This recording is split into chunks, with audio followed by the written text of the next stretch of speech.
여러분의 일상에 약간의 즐거움을 더해드릴 수 있도록 노력하겠습니다. 구독, 좋아요는 저에게 큰 힘이 됩니다.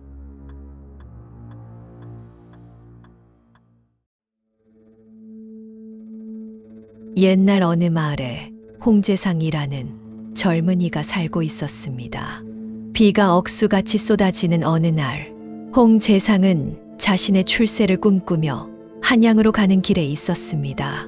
천둥 번개가 치며 더욱 거세진 폭우에 길을 갈 수 없게 되자 그는 우연히 눈에 띈 숲속의 작은 동굴로 몸을 피했습니다. 그 굴 안에서는 기대하지 않았던 만남이 그를 기다리고 있었습니다. 굴 안은 생각보다 넓고 안쪽은 어둡고 습했습니다. 그의 눈이 어둠에 익숙해지기 시작하자 한 모서리에 앉아있는 비구니의 모습이 보였습니다. 그녀의 얼굴은 평화로워 보였고 눈빛에는 서글픔이 서려 있었습니다. 비구니는 자신의 두 일행이 마을로 양식을 구하러 갔다고 설명했고 그녀는 혼자서 잠시 휴식을 취하고 있었다고 말했습니다. 홍재상은 처음 보는 비구니의 침착함과 아름다움에 이끌렸습니다. 두 사람은 서로를 알아가기 위해 대화를 나누기 시작했습니다. 홍재상은 자신의 출신과 한양에서의 꿈을 이야기했고 비구니는 자신이 수행을 계속하는 동안 느낀 평화와 고요의 중요성에 대해 이야기했습니다. 이야기가 진행됨에 따라 그들은 서로의 삶과 가치관에서 공통점을 발견하며 점점 더 마음을 열기 시작했습니다. 비가 조금씩 가라앉을 무렵 홍재상은 이별을 고해야 할 시간이 다가왔음을 깨달았습니다. 그는 비구니에게 다시 만나자는 약속을 하며 그녀에게 작은 손수건을 건네주었습니다. 그 손수건은 홍재상의 모친이 그에게 주었던 것으로 소중한 추억이 담겨 있었습니다. 비구니는 손수건을 받으며 미소를 지었고 두 사람은 약속의 날짜를 정했습니다.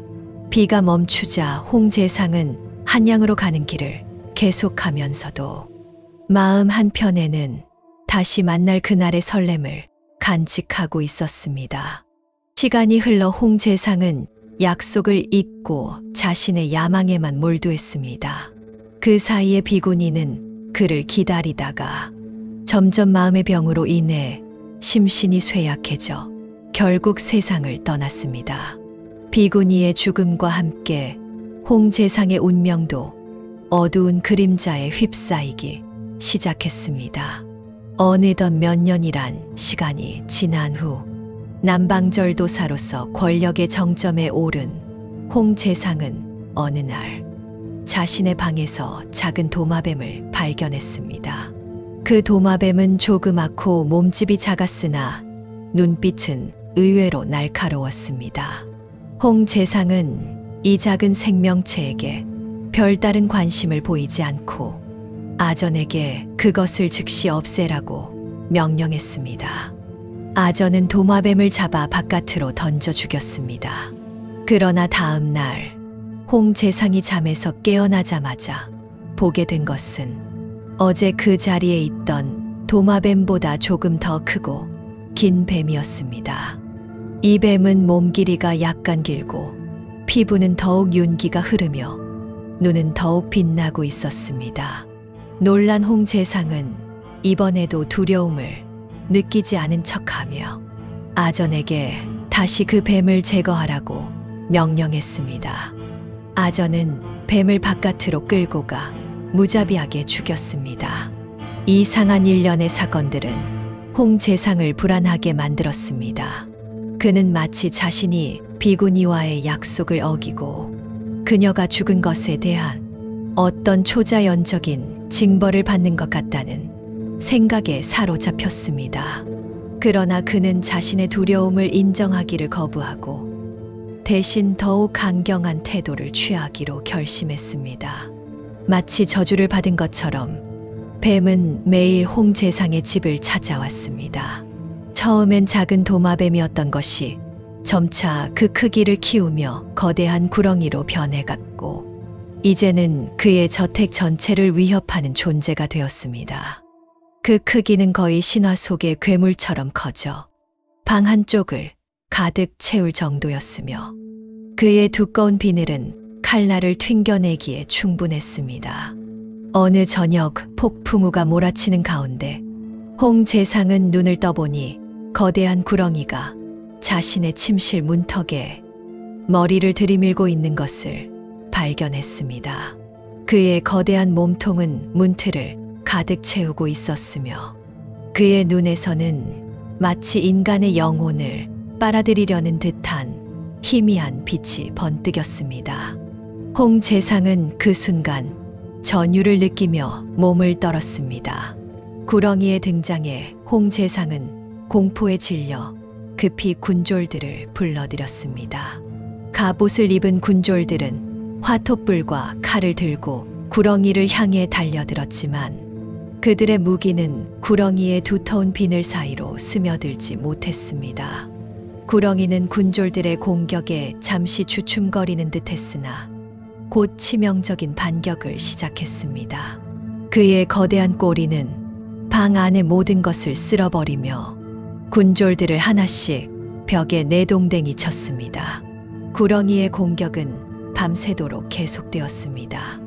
홍 재상은 점점 더 절망적으로 변해갔고, 그의 저택은 전쟁터와 같은 혼란의 장소로 변했습니다.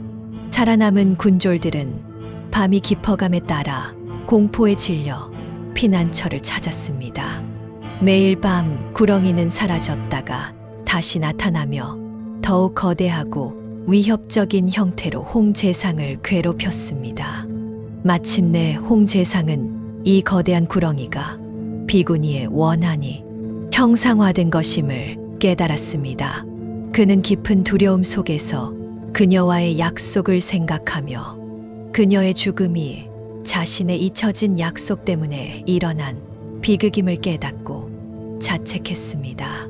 그러나 이미 때는 늦어 그의 두려움과 절망은 그를 더욱 집요하게 쫓는 구렁이의 형상으로 나타났습니다.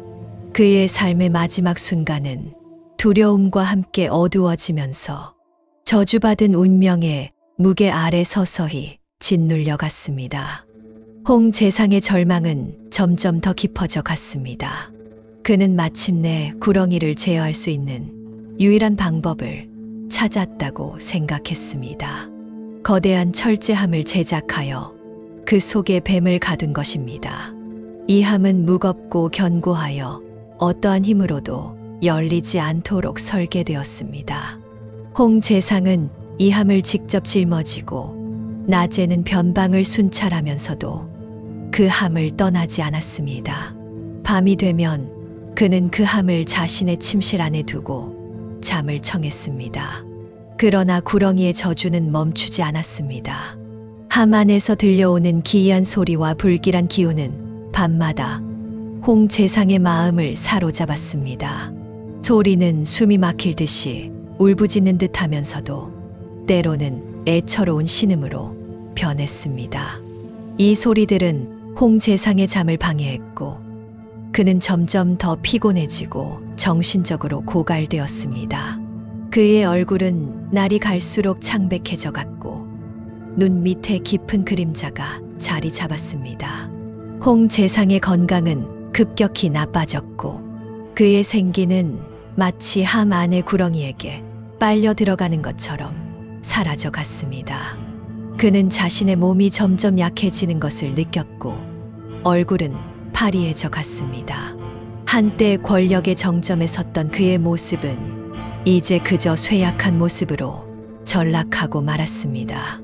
홍 재상은 저주받은 구렁이와 함께 자신의 운명도 봉인된 것을 깨달았습니다. 그의 무관심과 오만이 그의 파멸을 자초했으며 그로 인해 그는 깊은 절망과 고립 속에서 고통받았습니다. 마침내 그의 몸과 정신은 그 무거운 부담을 더 이상 견딜 수 없게 되었고 홍 재상은 조용히 자신의 방 안에서 세상을 떠났습니다. 그의 죽음은 마치 잊혀진 약속에 대한 대가처럼 그를 둘러싼 어둠 속에서 조용히 막을 내렸습니다. 이 이야기는 한 사람의 잊혀진 약속이 어떻게 파멸을 초래할 수 있는지를 잔혹하게 보여줍니다. 홍재상의 비극은 그가 무시한 작은 약속에서 비롯되었고, 한 생명의 죽음이 그에게 얼마나 큰 영향을 미칠 수 있는지를 보여주는 교훈입니다. 그의 이야기는 오만과 무관심이 결국 자신을 파멸로 이끌 수 있다는 경고로 그 누구도 가볍게 여겨서는 안 될 중대한 교훈을 남깁니다.